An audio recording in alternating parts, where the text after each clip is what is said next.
যুদ্ধবিধ্বস্ত আফগানিস্তান ছেড়ে নতুন জীবনের আশায় প্রায় এক দশক আগে আয়ারল্যান্ডে পাড়ি জমান দুই ভাই কঠোর পরিশ্রমে ট্যাক্সি ও রেস্টুরেন্ট ব্যবসার মাধ্যমে গড়ে তুলেছিলেন সচ্ছল জীবন। অবসর পেলেই শখের বশে মাছ ধরতে যেতেন, কিন্তু সেই শখই শেষ পর্যন্ত তাদের জীবনের কাল হয়ে দাঁড়ায়। মঙ্গলবার স্থানীয় সময় দুপুরের দিকে ডুনবেগ এলাকায় পাথরের উপর দাঁড়িয়ে মাছ ধরছিলেন তারা। হঠাৎ বৈরী আবহাওয়ার মধ্যে শক্তিশালী ঢেউ এসে আঘাত হানে। মুহূর্তের মধ্যেই এক ভাই পাথর থেকে নিচে পড়ে যান। তাকে বাঁচাতে ঝাঁপিয়ে পড়েন অপর ভাই, কিন্তু পরের ঢেউ আর কাউকেই ফিরে আসার সুযোগ দেয়নি। দুজনেই তলিয়ে যান উত্তাল সাগরে। ২০ ও ৩০ বছর বয়সী সালাউদ্দিন সাফি এবং তাজউদ্দিন সাফির সঙ্গে আরও ৩ জন সেখানে উপস্থিত ছিলেন। তারা দ্রুত কোস্টগার্ডকে খবর দিলে উদ্ধার অভিযানে নামে হেলিকপ্টার ও আরান দ্বীপের লাইফ বোট ইউনিট। এ নিয়ে ১৫ জনের প্রাণ গেছে এই ডুনবেগে। ঘণ্টাখানেক চেষ্টার পর বিকেল ৪টার দিকে উদ্ধার করা হয় দুই ভাইয়ের মরদেহ। এই দুর্ঘটনার পর স্থানীয় প্রশাসনের পক্ষ থেকে সতর্কবার্তা বাড়ানোর দাবি উঠেছে।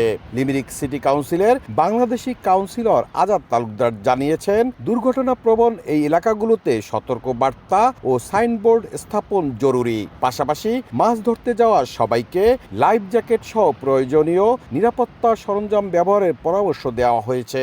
সামারের যে সময়টা আসতেছে, এই সময় আসলে অনেক বাংলাদেশিরাও মাছ ধরতে যায় এবং আমি আশা করব যারাই যেখানেই মাছ ধরুক আয়ারল্যান্ডের যে কোনো প্রান্তেই সাগরের যে কোনো জায়গায় তারা যাতে সেই দিনের ওয়েদার খবরটা যাতে রেখে তারপর যাতে তারা মাছ ধরতে যায়। এই মর্মান্তিক ঘটনায় লিমেরিকের আফগান কমিউনিটিতে নেমে এসেছে শোকের ছায়া। একই সঙ্গে স্থানীয় আইরিশ সম্প্রদায়ের মধ্যেও দেখা গেছে গভীর শোক ও সহমর্মিতা।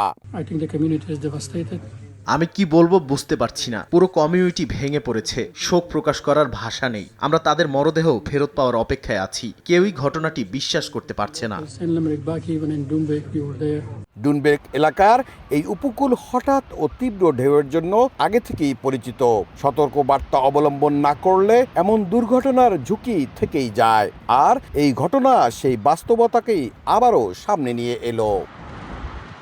কখনো কখনো ছোট ছোট শখ পরিবারের অন্য সদস্যদের জন্য নিয়ে আসে কান্নার অঝোর ঝাড়া। এরকম অপমৃত্যু আমাদের কারোরই কাম্য নয়। হাজারো স্বপ্নে বোনা এই জীবনটা যেন একটু অসতর্কতায় তলিয়ে না যায় সমুদ্র ঢেউয়ে। আয়ারল্যান্ড থেকে সৈয়দ জুয়েল, সময় সংবাদ।